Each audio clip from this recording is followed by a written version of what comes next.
अस्सलाम वालेकुम। पस पर्दा हक़ाइक़ सनसनीखेज़ इंकशाफ़ात प्रोग्राम बेनकाब में हूँ आपके साथ सैफ़ान खान। कराची के इंतख़ाबात, कराची का सियासी मंजरनामा क्या होगा, मुल्क का सियासी मंजरनामा क्या होगा, इंतख़ाबात के अंदर जो एक दंगल अब लगने लगा है, इस पूरी पॉलिटिक्स में क्या नज़र आता है मुस्तक़बिल का मंजरनामा। आज पाक सज़ीम पार्टी के चेयरमैन जनाब सैयद मुस्तफ़ा कमाल साहब प्रोग्राम में मेरे साथ मौजूद हैं और इस हवाले से उनसे बात होगी इनकी अपनी पार्टी पर भी और कराची की सियासत पर भी। मुस्तफ़ा कमाल साहब बहुत शुक्रिया, आपने ज्वाइन किया। मतलब ये क्या आपकी, क्योंकि कराची की सियासत में अब क्या इस दफ़ा क्या आप एक्सपेक्ट कर रहे हैं? आपके मैंने स्टेटमेंट सुनी, आपने कहा कि आप CM सिंध जो है वो आप कहते हैं जी PSP का होगा, तो ये बात कहने से पहले आपने कोई ना कोई वर्कआउट किया होगा, आप एक प्रैक्टिकल अप्रोच के साथ। वो क्या कैलकुलेशन है जिसकी बुनियाद पर आप ये दावा करने पर ये कह रहे हैं जी कि CM सिंध जो है PSP का होगा? आज भी पीपल्स पार्टी की जो अपनी अक्सरियत है वो सिर्फ 6 सीटों से आज भी, यानी कि जो गवर्नमेंट गुजरी है अभी अब से चंद दिनों पहले तक 150 के ऐवान में जो अपनी वो सीटें लेकर आए, हमेशा से ये होता, वो 6 सीटों से बरतरी है उनकी, ठीक है, बरतरी थी, लेकिन उनको पार्टीज को और कुछ लोगों ने ज्वाइन किया बाद में, तो उनकी फिर बरतरी बढ़ती चली गई, इलेक्शन के बाद ज्वाइन की। हमेशा से ये होता रहा है कि सिंध में MQM सेकंड लार्जेस्ट पार्टी के तौर पर जब खड़ी रहती है अपोजिशन में, तो ये 4-4, 6-6 सीटों वाले उनके साथ MQM के साथ रैली अराउंड करके एक कोद बनते हैं, एक ऑपोजिशन कंबाइन ऑपोजिशन बनाते हैं। 2008 में MQM खुद पार्टनर्स इन क्राइम बन गई, खुद जो है वो 51 सीटों के साथ जाकर हुकूमत में बैठ गई। फिर 2008 से 2013 तक रही, फिर 2013 में फिर जाकर हुकूमत में बैठ गई और 2015 में जाकर उनको लात पड़ी है। तो इससे जाकर पीपल्स पार्टी के 51 सीटों वाला जाकर हुकूमत में जाकर बैठ जाए तो वो तो फिर ऑपोजिशन 4 सीटों वाला क्या ऑपोजिशन करेगा, 4-6 सीटों वाला। तो हमारा टारगेट ये है इंशाअल्लाह ताला कि हम एक MQM की 51 सीटें जो लेंगे इंशाअल्लाह ताला, स्वीप करेंगे। चूंकि हम एथनिक बेस्ड पॉलिटिक्स नहीं कर रहे, तो हमारा टारगेट चंद ग्रे एरियाज पे, तो हमने 8 से 9 ऐसे एरियाज हैं जहां पर हम समझते हैं कि हम बहुत अच्छी पोजीशन पे हैं, और वहां पर हमने ये टारगेट कर रखा है कि हम ऑल टुगेदर 60 सीट्स हमने टारगेट कर रखी हैं सिंध के अंदर, अच्छा, PS की। और फिर उसके बाद फंक्शनल लीग है, जतुई GDA जो GDA मैं तो अलग अलग खैर उनको रखता हूँ, अच्छा, कि जतुइयों की अलग सीटें हैं, पीर फगारा साहब की अलग सीटें हैं, मेहरों की अलग सीटें हैं, अरबाब गुलाम रहीम साहब की अलग सीटें हैं। इस तरह करके और बहुत सारे और आज़ाद उम्मीदवार हैं जो पीपल्स पार्टी में नहीं है। तो एक ऐसा नंबर बनता है जहां से हम बआसानी अपने हदफ को अगर हासिल करें तो हम इलेक्शन में जाकर हुकूमत बना सकते हैं। चूंकि PSP would be the largest party after इंशाल्लाह ताला अमंग ऑल दोस्त। तो आप देखेंगे कि अच्छा, जब आप बिल्कुल ये 51 सीटों की बात कर रहे हैं, 60 सीटों की आप टोटल बात कर रहे हैं, तो इसमें आप MQM को बिल्कुल ही माइनस कर रहे हैं? Of course yes.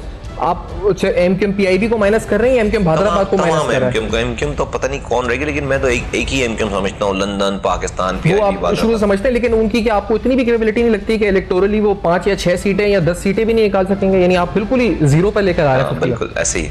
अच्छा, ऐसे ही जो उनके आमाल हैं, जिस तरह से वो एक्सपोज हो गए, जो उन्होंने शहर के साथ कर दिया है, जो उन्होंने मुहाजिरों के साथ कर दिया है, मुझे बिल्कुल ऐसी, और जो जिस तरह से लोगों की पजीराई हमें मिली है, जो जिस तरह से लोगों ने एक्सेप्ट किया है सारे नैरेटिव को, मैं बिल्कुल इस वाली बात पर अल्लाह की ताईद के साथ इस बात पे यकीन रखता हूँ। अच्छा, एक चीज़ मतलब, क्योंकि आप सियासत को देख रहे हैं कराची शहर की इतने दिन से, ये एक चीज़ होती है जो रूरल पॉलिटिक्स, अर्बन पॉलिटिक्स का जिक्र किया जाता है, उसमें एक कैंडिडेट की अपना वेटेज होता है, फिर एक पार्टी का अपना जो वोट होता है वो होता है, फिर उसमें एक कैंपेन जो आप रन करते हैं वो भी एक फैक्टर होता है।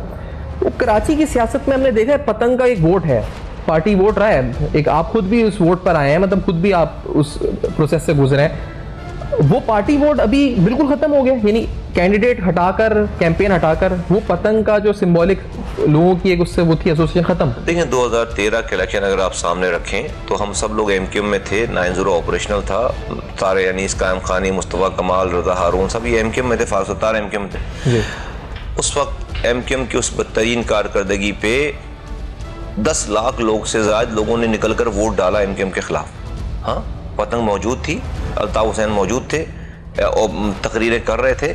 10 लाख तो उन्होंने वोट डाला जाकर, सामने जाकर। ये 15-16 लाख शायद उनको भी मिले ना, कितने जी MQM को मिले, MQM को मिले, लेकिन 10 लाख वोट डल जाना, बड़ी उनके खिलाफ 10 लाख वोट डल जाना, वो तो उनकी ऑर्गेनाइजेशन नहीं थी, उन्होंने तवज्जो नहीं दी और बगैर किसी जद्दोजहद के लोगों ने वोट डाला। बताना मैं ये चाह रहा हूँ कि रोमांस इंसान को कामों से होता है, रोमांस इंसान को अपने मसाइल से। आप किसी को एक दफ़ा बेवकूफ़ बना सकते हैं, 2 दफ़ा बेवकूफ़ बना सकते हैं, ये तो 9 दफ़ा से बेवकूफ़ बनाते चले आ रहे हैं। लोगों ने 9 दफ़ा इलेक्शन में वोट दे दिए, MPA बना दिया, MNA बना दिया, गवर्नर बना दिया 14 सालों के लिए, वजीर बना दिया, मेयर बना दिया, और आज भी जाग मुहाजिर जाग का नारा लगा रहे। भाई मुहाजिर तो जाग गया, मुहाजिर ने 25,000 नौजवानों की लाशें दे दी, फितरा ज़कात दे दिया, आपको खाले दे दी। तो मैं समझता हूँ कि लोगों के पास पहले ऑप्शन नहीं था, लोगों के पास पहले कोई ऑप्शन नहीं था। हम PSP एक ऑप्शन है लोगों के पास, उन्होंने हमारा काम देखा हुआ है। 2005 से 2010 में उन्होंने डिलीवरेंस देखी हुई। कराची आखिरी दफ़ा अल्लाह ताला ने हमारे ही हाथों से बनाया था, ना उससे पहले बना ना उसके बाद बना, और उस बनाने में हमने कोई करप्शन नहीं किया। अल्लाह का शुक्र है, मेरा कोई शादी हॉल नहीं है, मेरा कोई पेट्रोल पंप नहीं है, मैंने कोई ज़मीन नहीं कब्जा कर रखी है यहाँ पे। हमने 300 अरब रुपये खर्च किए, उसमें से 3 रुपये भी हराम नहीं कमाए। कराची के शहरी जब सो रहे होते थे रातों में, तो मैंने अपनी 5 सालों की नींदें हराम की हैं इन कराची की सड़कों पर, गलियों में, उनकी सुबह को बेहतर बनाने के लिए। ये वो क्रेडिबिलिटी है जो लेकर हम दरवाजों पे जाएंगे तो हम कहेंगे कि हमें वोट दो, हम कराची जैसे हम सिंध वैसे ही बना देंगे जैसे हमने कराची बनाया था। हम जिस तरह कराची में काम किया था वैसे ही पूरे सिंध में काम करेंगे। अच्छा, एक चूंकि ये इंतखाबात से पहले होता है कि ज्वाइनिंग्स भी होती हैं, लोग छोड़ के भी जाते हैं, डिजर्टर्स भी होते हैं। अभी आपके भी एक शायद पीपल्स पार्टी में कोई बरोही साहब गए हैं आजकल में, उन्होंने प्रेस कॉन्फ्रेंस की है सईद गनी साहब के साथ। अच्छा, आपको पता होगा, मुझे पता है किसी ने, मतलब वो उनको मुबारक हो, उनको मुबारक हो उनकी नई पार्टी। अच्छा, और बहुत से लोग इधर उधर आ भी रहे होते हैं जो आपको भी ज्वाइन करते रहता है। इस तरह हैदर अब्बास रिजवी साहब की वापसी हुई थी रिसेंटली, एक दिन के लिए वापसी हुई, आ गए, वजह तो आपको भी नहीं पता, मुझे नहीं पता ही नहीं पता मुझे, हमें तो सुना है कि गिरफ्तार हो सकते थे, कुछ हो सकता था। आपसे कोई उन्होंने राब्ता किया था या आपके इल्म में है क्या हुआ क्या नहीं? नहीं, हमारे हमसे कोई राब्ता नहीं किया था और ना हमारे इल्म में है कि क्या हुआ। हम लोग तो इतने मसरूफ थे नॉमिनेशंस फाइल कराने में, चीज़ों में बहुत ज़्यादा मसरूफ थे, तो मेरे इल्म में नहीं क्या हुआ। अच्छा, नॉमिनेशन के हवाले से, पार्टी टिकट के हवाले से मुस्तफा साहब, हमने पूरे मुल्क के अंदर एक अजीब सी हिजानी, कैसे जमातों के दरमियान कॉन्फ्लिक्ट, लड़ाइयाँ, झगड़े, पता नहीं क्या क्या होते हुए देखा है। आपकी पार्टी के अंदर क्या हुआ है? कोई हुआ है रिफ्ट वगैरह, ऐसी कोई चीज़ कैंडिडेट को लेकर कोई? नहीं, हमारी पार्टी बड़ी डिसिप्लिन पार्टी है। हमने एक जो हमने पहले तय कर लिया हमारी सेंट्रल कैबिनेट ने कि हम एक पार्लिमानी बोर्ड बनाएंगे जिसमें पार्टी के नामवर लोग नहीं बैठेंगे, यानी कि पार्टी की लीडरशिप नहीं बैठेगी। एक न्यूट्रल लोगों पर एक पार्टी बोर्ड, एक पार्लिमानी बोर्ड बनाएंगे जो हमारे कैंडिडेट्स को प्रोसेस करेगी, इंटरव्यूज़ करेगी, जिसको भी MPA बनना है उसको प्रोसेस करेगी। तो हमने 11 लोगों के ऊपर एक पार्लिमानी बोर्ड बनाया और उसमें पार्टी का किसी आदमी को नहीं रखा हमने। प्रोफेशनल से सारे PhDs थे, डॉक्टर्स थे, सर्जन्स थे, CEOs थे, इस तरह के लोग थे। और उन्होंने उनकी मेहरबानी कर, उन्होंने टाइम लगाकर 8-8 घंटे, 9-9 घंटे, 12-12 घंटे उन्होंने टाइम लगाकर, लॉयर्स थे उसके अंदर, उन्होंने जो हमें प्रोसेस करके, जो जितने भी हज़ारों लोग आए हैं यहाँ पे इंटरव्यू देने के लिए, उनको उन्होंने सब लोगों को इंटरव्यू से गुजारा, उसमें उन्होंने ग्रेडिंग की और हमें फिर एक लिस्ट निकाल कर दी। तीन हमें हर कॉन्स्टिट्यूंसी से तीन कैंडिडेट्स हमें ABC करके उन्होंने दिया। वो अब पार्टी की लीडरशिप के ऊपर है कि उनमें से हमने तीनों कैंडिडेट्स को फॉर्म भरवा दिया। अच्छा, अब जब सिलेक्शन करेंगे तो उन्हीं में से सिलेक्शन करेंगे। तो ये तो उसमें, क्योंकि उसमें ये भी तो होता है ना कि बहुत से लोग छोड़कर आए होते हैं, वो वादा लेकर आते हैं कि जी मैं छोड़कर आ रहा हूँ अपनी सीट पे, तो मैं अपनी, अगर कोई MNA, तो आपको बहुत से MNAs और MPs ने ज्वाइन किया है, तो वादा लेके के टिकट मिलेगा तो मैं आऊंगा, वरना नहीं आऊंगा। ऐसे आदमी को हमारे, इसका मतलब जो हमारे पास है उसने किसी ने वादा नहीं लिया। और अगर कोई वादा लेता तो हमारे पास होता नहीं। वादा लेकर और सौदेबाजी करके मुस्तफा कमाल ने आज तक कोई काम किया ही नहीं है ना। तो हमने किसी भी एक MNA MPA को या किसी भी बड़े आदमी या छोटे आदमी को ये कह के अपने साथ शामिल नहीं किया कि आज तुम्हें हम ये देंगे, सवाल ही नहीं पैदा। अच्छा, ये आपने इंतखाबात के मुस्तकबिल बात की थी, तो अभी जतोई ग्रुप और मुख्तलिफ ग्रुप्स की आपने बात की, तो उसमें क्या इमरान खान साहब की PTI भी शामिल हो सकती है कि अगर मुस्तकबिल को देखा जाए after election? We have got no link with that group actually, हमारा कोई वास्ता नहीं, आफ्टर इलेक्शन कोई ताल्लुक नहीं है उस लिंक से। मुझे नहीं पता इमरान खान साहब क्या करेंगे। हमने अपने लिए तय कर रखा है कि हमने इलेक्शन से पहले किसी से इत्तेहाद नहीं करना। हम इलेक्शन अपनी सोली अपने निशान डॉल्फिन पे अकेले इलेक्शन लड़ेंगे, जिस तरह भी लड़ना है। हम अकेले इसलिए कि हमारा मानना है कि इलेक्शन से पहले जब आप किसी से इल्हाक करते हैं, कोई एडजस्टमेंट करते हैं, तो आप बेसिकली अपने वोटर्स को कंफ्यूज कर देते हैं। ठीक है, वोटर आपका हर जगह का वोटर कंफ्यूज हो जाता है कि भाई, तो हम अपने वोटर्स को कंफ्यूज नहीं करना चाहते। इलेक्शन में लोग आए, हिस्सा लें, हम भी अपने हिस्सा लेते हैं। जिस पार्टी को लोगों का मैंडेट मिलेगा इंशाल्लाह ताला हमें भी मिलेगा। फिर हम अपना जो रिफॉर्म एजेंडा है उस एजेंडे पे फिर हम मुज़ाकरात करेंगे, बात करेंगे। हम इस वाली बात पे बात नहीं करेंगे भाई मिनिस्ट्रीज किसको कितनी मिलनी चाहिए, पर्सन प्रिविलेजेस किसको कितनी मिलनी चाहिए, हम इस पे बात नहीं करेंगे। हम कहेंगे लोगों के मसाइल हतमी तरीके से हल करने का सोल्यूशन क्या है। हमारे पास एक फार्मूला है, वो फार्मूला हम सामने रखेंगे कि डिवोल्यूशन ऑफ पावर होनी चाहिए, हमारे पास फाइनेंशियल डिवोल्यूशन होनी चाहिए। जिस तरह NFC का अवार्ड होता है उस तरह से PFC अवार्ड हो, सूबे प्रोविंशियल फाइनेंस कमीशन बनाएं, डिस्ट्रिक्ट को डायरेक्ट पैसे दें। कराची की सेंसस का मसला है, कराची की डिलिमिटेशन का मसला है, कराची के पानी का मसला है, बिजली का, खेलों के इश्यूज का, जॉब्स का मसला है, नौजवानों के पास, तो ये सब वो चीजें जो हमारे पास 16 नुकात बने हुए हैं। कराची में पुलिस का रिफॉर्म होना है, सिंध में पुलिस का रिफॉर्म होना है, एजुकेशन और हेल्थ का रिफॉर्म होना है। ये वो सारी चीजें हैं जिसके ऊपर हम जो भी हमसे बात करेगा इसके ऊपर अमल दरामद करेगा, इन कामों को करने का बेड़ा उठाएगा, हम उसके साथ अनकंडीशनल खड़े होंगे। तो ये एक बड़ी जो आपने भी अच्छी बात की कि वो जो पार्लियामानी आपका जो बोर्ड बना था, जो स्ट्रक्चर था, प्रोसेस हर जगह होंगे, सब जगह बनता होगा कोई ना कोई स्ट्रक्चर, लेकिन हमने तो इसमें पैसे चलने का सुना है बड़ा। हमने तो यानी कोई 50 लाख कोई करोड़ पता नहीं और कितने कितने की बोलियां सेनेट के टिकटों में तो लगती रहती थी, सुना था। कहाँ सुना है? हमारे आपके नहीं एक मजमूई इंतखाबी माहौल के अंदर के ये सुना है कि भाई ये पैसे बिकते हैं, ये होता है। पता नहीं इस दफा भी कराची में भी क्या होगा। मैं तो कभी सोचता हूँ यार हमें तो कोई ऑफर ही नहीं करता यार, हम तो कैसे लोग हैं कि भाई वो समझते हैं भाई ये तो यहाँ पे जाना जो है ना वो इस हवाले से फजूल बात है। शायद हम लोगों का इंप्रेशन इस तरह का है, तो सही भी है। कभी कभी मैं मजाक करता हूँ कि यार हमें तो ऑफर ही नहीं कर रहा, कोई ऑफर तो करे। तो फिर अगर हम मना करें ना करें वो फिर तो हमारे यहाँ तो ऑफर ही नहीं होती, इसलिए उनको शायद पता है कि यहाँ पर उसके बाद होगा क्या। एक चीज़ आपने जो 16 नुकात के अपने बताए हैं, वो उन 16 नुकात पर आपने कहा जी इलेक्शन के बाद अगर रिफॉर्म्स पर कोई पूरा उतरेगा तो बात होगी नहीं होगी, लेकिन आपकी जो कुछ माह कबल फारूक सत्तार साहब के साथ जो मामलात हुए थे, जब एक बात हो रही थी कि शायद एक तरफ होकर कराची के मसाइल का हल ढूंढा जाए या एक होकर एक प्लेटफॉर्म से, वो रास्ता वो ऑप्शन वो क्या है अभी भी, या भादराबाद या किसी एक ग्रुप के साथ, या वो बिल्कुल आप डिस्कार्ड कर देंगे? खत्म हो गया, वो लोग ही नहीं रहे ना, खत्म हो गई ना, जूतियों में दाल बट रही है। शुक्र है कि हमारा उन्होंने वो कहते थे फारूक सत्तार साहब कहते थे हमने अपने तदब्बुर से नाकाम कर दिया, अपनी अक्ल व शऊर से नाकाम कर दिया। बड़ा कमाल कर दिया उन्होंने, जबरदस्त काम कर दिया उन्होंने, खुद से ओन भी कर लिया और नाकाम भी कर लिया। अल्लाह का शुक्र है भाई कि इनके साथ जो है वो नई हमारा मिलाप हुआ, चीज़ें ही अल्लाह ने बड़ा करम कर दिया, हमें बचा लिया।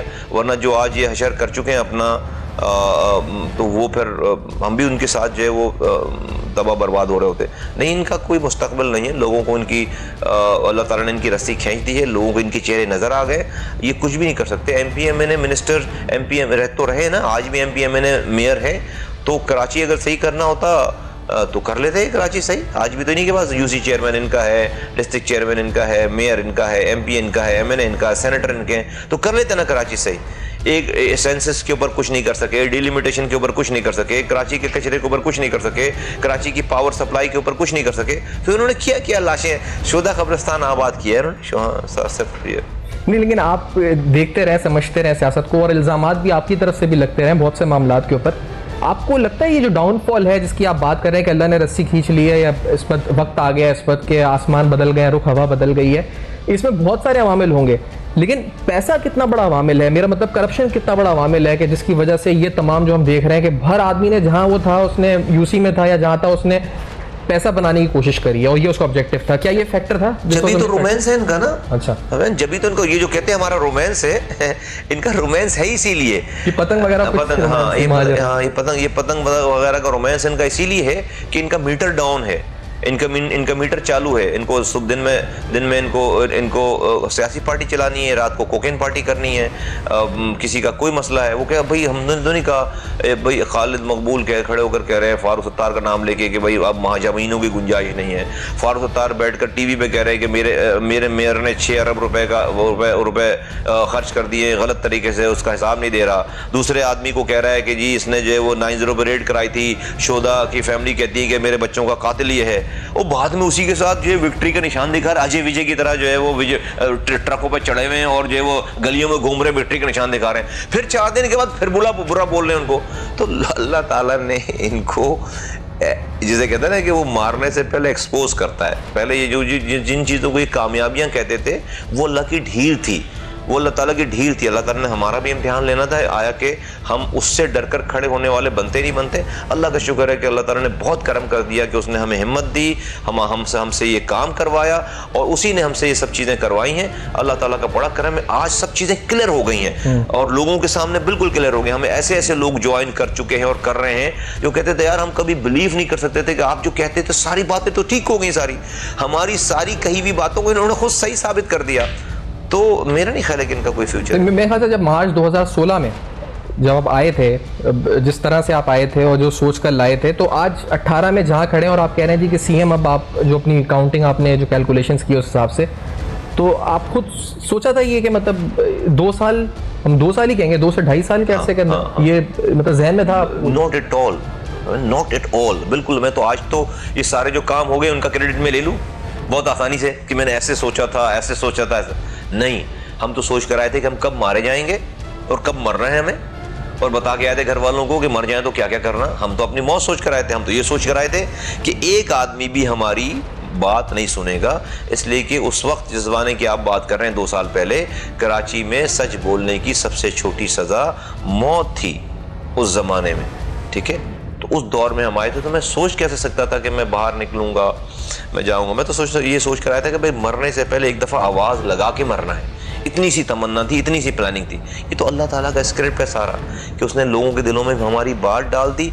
आज 2 लोगों से शुरू होने वाली ये बात आज इंसानों का समुंदर है। अल्लाह का शुक्र है, आज हर जगह हमारी पेनिट्रेशन है। सही, एक ब्रेक लेते हैं जी। इस ब्रेक के बाद आते हैं तो कुछ मजीद सवालात कराची की सियासत पर और सियासी मंजरनामे पर, लेकिन इस छोटे से ब्रेक के बाद मेरे साथ रहेगा।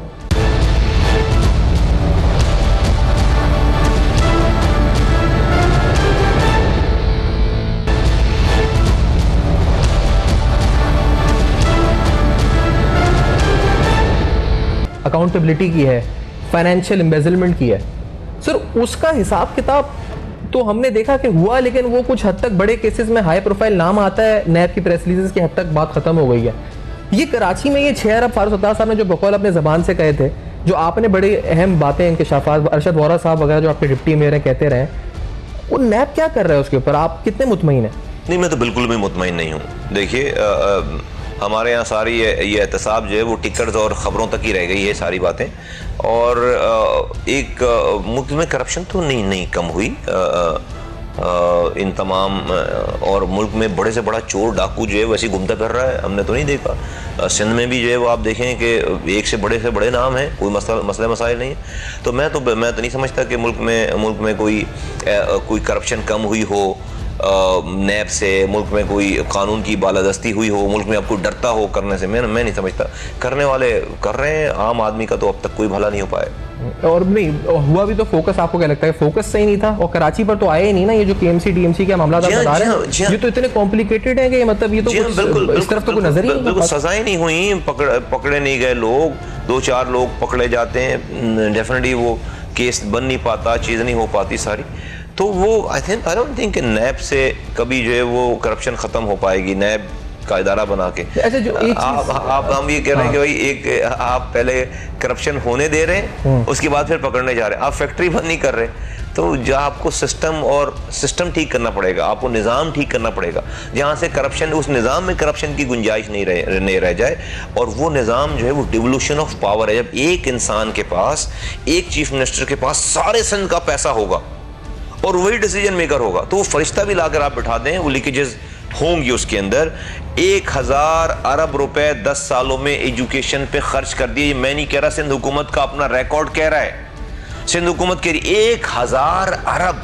1000 अरब 10 सालों में सिर्फ एक शोबे में हुकूमत, सिर्फ एजुकेशन पे 1000 अरब रुपए खर्च करने के बाद 70 लाख बच्चे आज जो इनको स्कूलों में सिंध में होना था वो स्कूलों से बाहर हैं।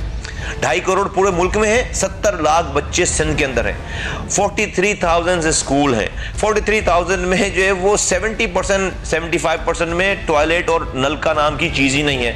जो ड्रॉप आउट रेट्स हैं वो तो जो है वो जो जा भी रहे बच्चे वो भी पढ़ नहीं रहे सारे। तो इमेजिन करें 1000 अरब रुपए 10 सालों में आपने खर्च कर दिए, तो भाई किसी की दुबई की बिल्डिंगों में ही गए होंगे ना। दुबई की प्रॉपर्टीज क्यों बढ़ रही हैं, कैसे चल रहा है पूरा दुबई? आपके पैसों से, आपके करप्शन के पैसों से चल रहा है यार सारा। तो जब तक आपने अब क्या होना चाहिए कि भाई ये 1000 अरब रुपए कोई मिनिस्टर खर्च करे, कोई वजीर आला खर्च करे, उसको आप डिवॉल्व करो गलियों तक, गांव तक, गोठों तक। जो स्कूलों का इंचार्ज जिम्मेदारी उसके पैसे मेंटेनेंस के उस यूसी चेयरमैन के पास आने चाहिए, जो गांव का यूसी चेयरमैन है, जो किसी गली का यूसी, उसके पास 2 स्कूल हैं, 4 स्कूल हैं, और आपकी मॉनिटरिंग होनी चाहिए उसके ऊपर। वो अगर गलत काम करेगा तो उसके गिरबानों तक उस गांव वालों के, गली वालों के हाथ पहुंच सकते हैं। वो अगर फर्ज करें कि आप उसको जो वो 2 लाख रुपए या 2 करोड़ रुपए दे रहे हो और वो अगर गबन करेगा, परेशान, तो वो मोहल्ले, वो इतना पावरफुल आदमी नहीं होगा, आम सा आदमी होगा जिसके लोगों को पता होगा कि ये हमारी तबाही बर्बादी का जिम्मेदार है। दुनिया में जो करप्शन रुकी है, जो अकाउंटेबिलिटी है, तो वो लोग करते हैं अकाउंटेबिलिटी। ये डेवोल्यूशन जो आपने की थी, तो मेयर को मिले ना 10 अरब रुपए, वो 6 अरब तो एडीपी से मिले थे, जिसके बारे में खुद उनके चेयरमैन पार्टी के सवाल उठा रहे हैं। तो सर पैसे तो उनको मिले थे, वो पैसे उन्हें तो 13 करोड़ पे शायद पौधा लगाने के मिले थे पीएसएल के मैचों में, और पता नहीं, और उसके अलावा इधर उधर आगे ठेका दे दिया, वो जो आगे वो मामला ठेका हुआ है, तो पैसे तो मिले थे। वो जो आप डेवोल्यूशन की बात कह रहे हैं, ये दूसरी डिबेट है। मैं ये नहीं कह रहा हूँ कि अभी पैसे बिल्कुल नहीं मिल रहे। ये जो रोना रोते हैं कि इख्तियारात नहीं, ऐसा नहीं कि भाई आप कचरा ना उठा सको, नहीं, उसके पैसे मिल रहे हैं यार। आपको डेवलपमेंट के भी पैसे। जब आप 53 लोगों के बीच में बैठकर मेयर कहेगा मुझे इसमें से 6% दे दो, हाँ, 75 करोड़ रुपए के ठेके बांट रहा है वो, और कहेगा मुझे, ऑफिसर को कह रहा है 6% तो मुझे अपफ्रंट दे दो इसमें से, तो मुझे बताइए फिर वो 6% नहीं 60% पैसे निकलेंगे उसमें से, ठीक है, 60% निकलेंगे। फिर अफसर भी लेगा, ठेकेदार भी लेगा, क्लर्क भी लेगा, अकाउंटेंट भी लेगा, सब पैसे लेंगे। और फिर उस जो 40% पैसे लगेंगे भी, वो लगेंगे नहीं। फिर उस ठेकेदार से आप काम करा सकते हो, उसको आप रोक सकते हो गलत काम करने पे, कि जिससे आप जो है वो जिससे आप रिश्वत ले लो पहले। तो ये जो झूठ बोलते हैं कि इनके पास इख्तियारात नहीं है, ये बकवास करते हैं। बिल्कुल इख्तियारात इतने हैं कि शहर साफ हो सके। ये जो आप बात करो, मैं उसकी बात कर रहा हूँ कि ये दूसरी बात है। इस वाली बात का जवाब है कि इनका ये रोना बिल्कुल गलत है कि पैसे नहीं है। मैं बात कर रहा हूँ उससे आगे की, मैं बात कर रहा हूँ डिवोल्यूशन ऑफ पावर की, कि बिल्कुल एक आइडियल किस्म की डिवोल्यूशन हो, जहां पर मेयर नहीं, यूनियन काउंसिल के पास इख्तियार हो, पैसे हो, हेल्थ के, एजुकेशन के, रिक्रिएशन फैसिलिटीज के, रोड इंफ्रास्ट्रक्चर के, सॉलिड वेस्ट मैनेजमेंट के। जब जाकर आपकी अकाउंटेबिलिटी होगी कि एक जगह इर्तिकाज नहीं होगा पैसों का। देखो, किसी भी चीज का एक जगह पे इर्तिकाज जो जमा होना होता है, वो नेचर भी कहती है कि ये जो है वो खराबी का बाइस है। एक पानी को आप स्टैग्नेंट कर दो, खड़ा रखो, जमा रहे पानी, वो पानी बदबू देने लगेगा। यही पानी अगर बहता पानी आप इसे बहता छोड़े तो इसे आबशार कहते हैं, इसे जो है वो आप खूबसूरती का जरिया आप कहते हैं। तो कोई चीज भी एक जगह जमा नहीं होनी चाहिए, नहीं हो सकती। आप डेवोल्यूशन की बात कर रहे हैं, ये हल है, बिल्कुल ठीक है, ना एग्री विद दिस। इसके साथ गवर्नेंस भी बेहतर होगी, सब कुछ होगा, और अकाउंटेबिलिटी भी आ जाएगी, यकीनी तौर पे यूनियन काउंसिल तक आ जाएगी। लेकिन सर, ये जो आपके मुखालिफ हल पेश कर रहे हैं, वो हल ये है कि हम एक सूबा बना देते हैं, जुनूबी सूबा, वो एडमिनिस्ट्रेटिव यूनिट बना देते हैं। तो वो कहते हैं कि जी, वो एक एडमिनिस्ट्रेटिव यूनिट के लिए आपको पता है कि एक बाकायदा ड्राइव चल रही है, जिसके तहत नून लीग के भी जो वफाकी वजीर हैं मिफ्ता इस्माइल साहब, उनसे भी कल कुछ लोगों ने मुलाकातें की हैं, फिर और आगे पीछे मुलाकात, यानी एक पूरा एक नैरेटिव बन रहा है कि हमें एक सूबा चाहिए, administrative unit, before the elections या इमीडिएटली आफ्टर द इलेक्शंस। आपका जो डेवोल्यूशन का कॉन्सेप्ट है, और ये जो है, अगर इसको पॉलिटिकली हटा के देखें तो क्या ये सही नहीं है? अगर सूबा बन जाए तो इसमें क्या गलत है? देखो,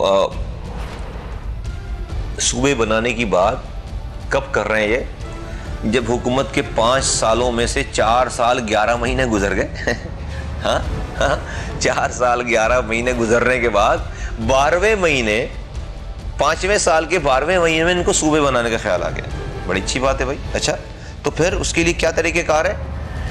उसके लिए तरीक़ेकार तो सबको बता देते हैं आवाम को कि भाई सूबे बनाने का तरीक़ेकार ये है कि जिस सूबे में आपको सूबा बनाना है नया, उसमें आपको 100% उस सूबाई असेंबली से कानून पास कराना है। 100% नहीं, 2/3 तो अभी ऊपर जाकर आगे नेशनल असेंबली में, यहां से तो 100% मेजोरिटी के साथ 100%।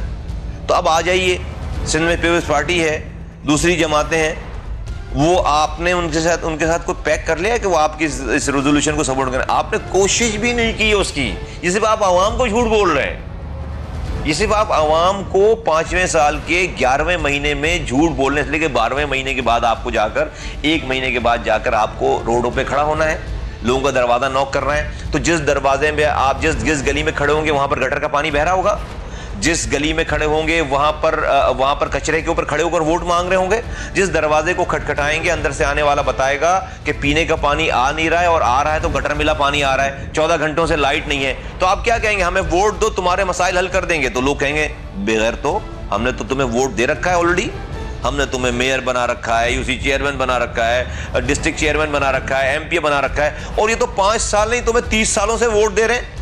9 दफा पहले वोट दे चुके हैं, अब 10वीं दफा वोट देने आए हो। तुम्हारा 14 सालों का गवर्नर रहा, तुम्हारे पास जो है वो मिनिस्ट्रीज रही, तुम्हारे पास मेयरशिप रही, तुम्हारे पास एमपीएस रहे, एमएनए रहे। दूसरी पार्टी को कहेंगे भाई तुम्हें सिंध का वजीर आला बना रखा है, तुम्हें वजीर बना रखा है। तो अब मेरे वोटों में एज ए आम सिटीजन वोटों में मेरे क्या ऐसी पावर आ जाएगी कि आप मेरा मसला हल कर देंगे?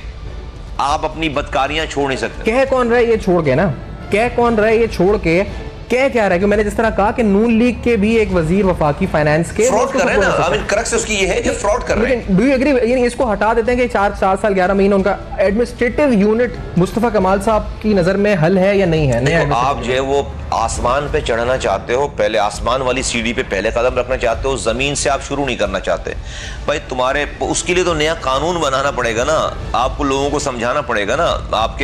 प्रोसीजर है। आप अगर सिंध के सारे रहने वाले इस वाली बात पे एग्री हैं, सारे रहने वाले सिंधी, पख्तून, मुहाजिर, बोलो कि हाँ भाई एडमिनिस्ट्रेटिवली जब वो फील करें, जब वो इस वाली चीज को करें। आज तो नहीं फील कर रहे, वो सारे लोग तो मुत्तफिक नहीं है। तो जिस बात पे कोई कंफ्यूजन या कोई लॉ बाइंडिंग आपको रोक नहीं रहा, आपको रोक नहीं रहा, हिंड्रेंस नहीं क्रिएट कर रहा, आप वो काम तो पहले करो। वो है article 140A of the constitution है। आप जो है वो आर्टिकल 140A के ऊपर तो काम कर ही नहीं रहे आप भाई, जिसका आईन कह रहा है आपको करने के लिए। तो क्या आप सूबे बनाकर आप इन लोगों के हाथों में, इस करप्ट लोगों के हाथों में आप सूबे बना के इनको उसको गवर्नर बनाओगे, वजीर? तो ये भाई आज 6% मांग रहे हैं, कल जो पूरे सूबे से। बिल्कुल ठीक बात है। एक ब्रेक लेते हैं क्योंकि ये बड़ी अहम बात है। गवर्नेंस सही किए बगैर सूबे बनाकर तो उस करप्शन को और शायद फैलाने वाली बात है। I agree with this point, लेकिन इस ब्रेक के बाद कुछ और अहम सवाल मेरे साथ रहेंगे।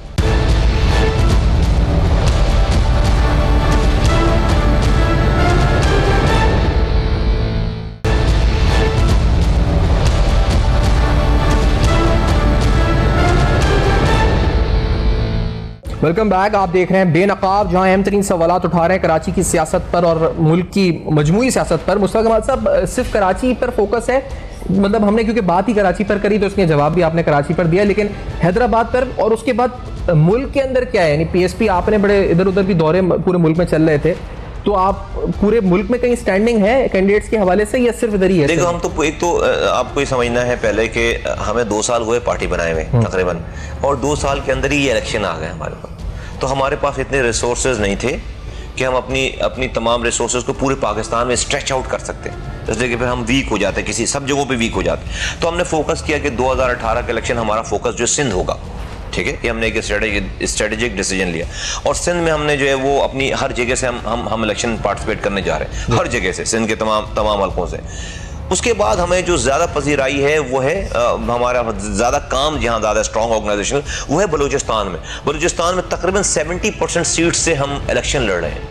बलूचिस्तान की 70% सीट से हम जो है इलेक्शन लड़ रहे हैं। खैबर पख्तूनख्वा और पंजाब में सिंबॉलिक हमारी प्रेजेंस है, ऑर्गेनाइजेशन हमारी मौजूद है, लेकिन हमारे कैंडिडेट सिंबॉलिक होंगे, चंद जगहों पे होंगे जिनके ऊपर डेफिनेटली हम उतना पैसा नहीं खर्च कर पा रहे, जिनके ऊपर हम इतना टाइम नहीं दे पा रहे, और जो वहाँ के लोग हमारी ऑर्गेनाइजेशन मिलकर ये काम कर रही है। हम जो कुछ कर सकते हैं यहाँ से कर रहे होंगे, लेकिन 2018 के इलेक्शन में जो मेन फोकस है हमारा वो है सिंध, वो मेन फोकस है। अच्छा, तो एक चीज और जो सवाल उठ रहा है आजकल वो परवेज मुशर्रफ साहब के हवाले से, वो है थोड़ा हटके आपकी पार्टी से, लेकिन उनकी वापसी की बातें हो रही हैं, हो रहा है जी के इलेक्शन लड़ेंगे, शायद उनको इजाज़त नहीं मिले लड़ने की।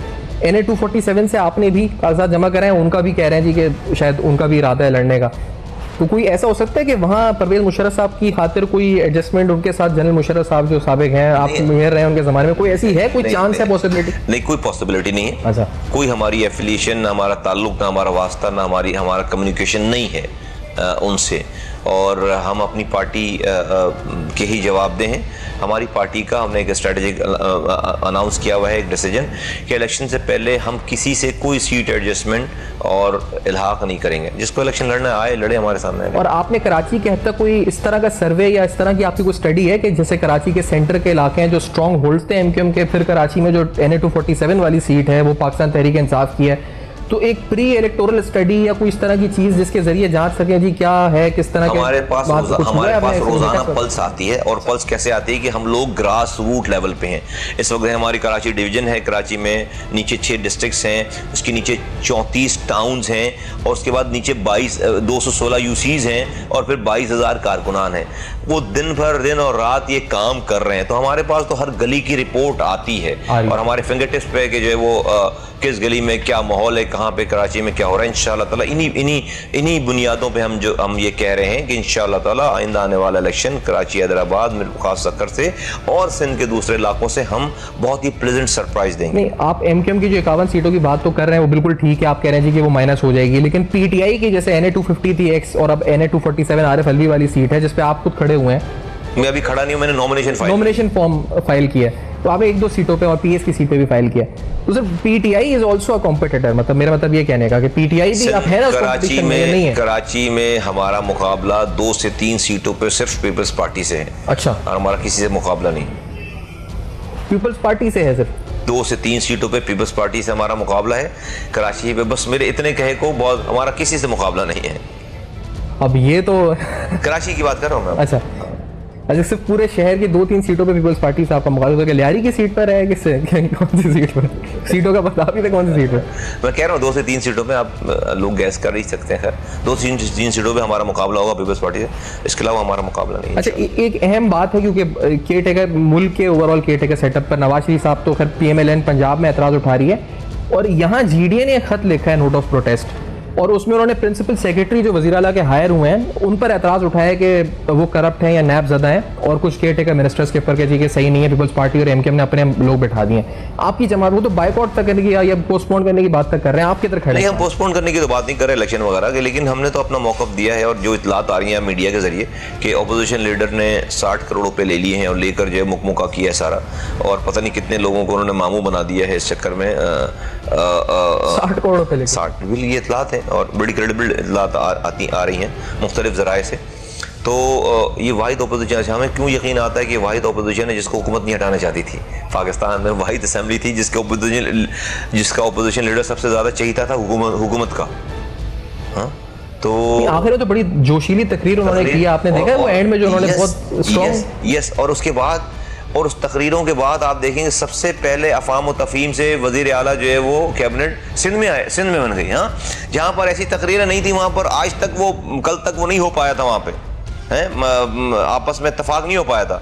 जहाँ पर ये शो करते थे कि इनके बड़े फड्डे हैं, अख्तियारात नहीं दे रही है, सबसे पहले बैठकर जो है वो दोनों मुत्तफिक हो गए एक नाम पर। इसका मतलब है दाल में कुछ काला नहीं, पूरी दाली काली। नाम भी पाकिस्तान तहरीक इंसाफ की तरफ से आया था फजलुर रहमान साहब का, जहाँ तक पीटीआई ने या पीपल्स पार्टी और एमक्यूएम ने तो ये नाम नहीं दिया था ना। ये फजलुर रहमान साहब गेम प्लान का हिस्सा है। मैं तो देखिए फजलुर रहमान साहब जो है वैसे हमारे बड़े अच्छे ताल्लुकात हैं, मेरे ज़माने में चीफ सेक्रेटरी थे। मैं उनके नाम पर नहीं, मैं तो इस प्रोसेस के ऊपर बात कर रहा हूँ कि इन्होंने बिल्कुल मुकमुका किया है सारा। और ये अनबायस कैबिनेट और बोर्ड अभी जो लोग जिनके जिस तरह से सारा प्रोसेस हुआ है वो नहीं है, डेफिनेटली उनके सब लोग की एफिलिएशन है। थोड़ा सा उससे आगे वो तो प्री पोल रिगिंग की बात कर रहे हैं कि प्री पोल रिगिंग हुई है, कुछ हलकों में पीपल्स पार्टी के झंडे लाके गाड़ियां आ रही हैं, पानी के लाइनें लगवा रही हैं, ये हो रही है। भाई देखें, प्री पोल रिगिंग तो उस वक्त ही हो जाती है ना जब आप पूरे शहर में झंडों से को भर रहे हैं। आपने करप्शन में पैसे कमाए हुए दोनों, एक ने शहर से कमाया हुआ, एक ने पूरे सिंध भर से कमाया हुआ, तो उसी से कैंपेन चलाएंगे अगले कमाने के लिए। तो प्री पोल रिगिंग तो उसी वक्त शुरू हो गई। सही है। लासिक मुसलमान साहब, क्योंकि जो पूरा मुल्क देख रहा है, क्या आपकी तरफ से आप पार्टी को लेकर अपनी क्या आपका मौक़िफ़ है, क्या पैगाम होगा, किस तरह से जाएं? Simple 1 line. और ये बात पहली बार कराची में खौफ की फिजा से हटकर हम देखिए हमारे किरदार को लोग जानते हैं, हम सबको पाकिस्तान में कहते हैं कि हमें वोट दो हम सिंध वालों को कहते हैं कि हमने जैसे कराची बनाया था सिंध बना देंगे, पाकिस्तान को कहते हैं हमने जैसे कराची बनाया था पाकिस्तान बना देंगे, इसलिए कि कराची तो दुनिया के 62 मुल्कों से बड़ा शहर है और हमने वो बना कर अल्लाह ताला ने आखिरी दफ़ा कराची हमारे हाथों से बनवाया, ना उससे पहले बना ना उसके बाद बना, और इंशाअल्लाह ताला कराची हमारे हाथों से, सिंध और पाकिस्तान हमारे हाथों से बनेगा। और इस बनाने में हमने कोई करप्शन नहीं की, 300 अरब रुपए खर्च किए, 3 रुपए भी उसमें से हराम नहीं कमाए। आज मेरा कोई शादी हॉल नहीं है शहर में, मेरा कोई पेट्रोल पंप नहीं है, मेरी कोई ज़मीनें नहीं है। ये क्रेडिबिलिटी जो ये जुमला, ये अल्फाज कोई और अदा नहीं कर सकता। किसी पार्टी को अल्लाह ताला ने ये रुतबा नहीं दिया कि वो कहेंगे हमें वोट दो, हम वैसे ही कर देंगे जैसे हमने पहले कर रखा था। तो पहले तो उन्होंने सारी तबाही बर्बादी करेगी। हाँ, वोट लेने के बाद और ज्यादा मजीद तबाही बर्बादी तो कर सकते हैं वो, लेकिन कोई अच्छा काम वो नहीं कर सकते। बहुत शुक्रिया मुस्तफा कमाल साहब, प्रोग्राम में आपने ज्वाइन किया। आज आप सुन रहे थे मुस्तफा कमाल साहब के साथ बेनकाब प्रोग्राम हमने किया जी, कराची की सियासत पर, मुल्क की मुस्तकबिल और इस शहर की मुस्तकबिल की सियासत के ऊपर। उन्होंने कहा जी 2-3 सीटों पर मुकाबला पीपल्स पार्टी से, इसके अलावा ये कहते हैं जी बड़े स्ट्रॉन्ग है हम लोग। For feedback Facebook, email, Twitter देखते रहेगा अब तक।